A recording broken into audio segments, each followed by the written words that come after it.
কিন্তু অন্য কালার দিয়ে একটা কন্ট্রাস্ট করেছে, ঠিক আছে। সো এটা হলো ফুল কামিজের ফ্রন্ট পার্টটা থাকবে। এই পার্টটুকু হচ্ছে আমাদের স্লিভসটা হচ্ছে এভাবে ডিজিটাল প্রিন্টেড, আর ব্যাক পার্টটাও কিন্তু সুন্দর একটা ডিজিটাল প্রিন্টের মধ্যে থাকবে। নেক্সট হচ্ছে আমরা চলে যাচ্ছি আমাদের প্যানেলে। সো আমাদের নেকের জন্য একটা বিউটিফুল প্যানেল দিয়েছি ওরা। এইটা হচ্ছে নেকে বসে যাবে খুব সুন্দর করে, এই যে একদম এই জায়গাটা সেট করে ফেলতে হবে। এটা নেকের প্যানেলটা।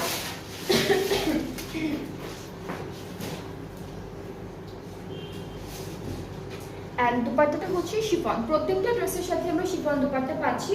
এটা থাকবে আমাদের দুপাট্টা, আর দুপাট্টার পাড়ের জন্য হচ্ছে সিকোয়েন কালারের উপরে একটা বিউটিফুল প্যানেল দিয়েছে। এই যে এখানে চিকেন কারি ওয়ার্কও থাকবে একই সাথে করা।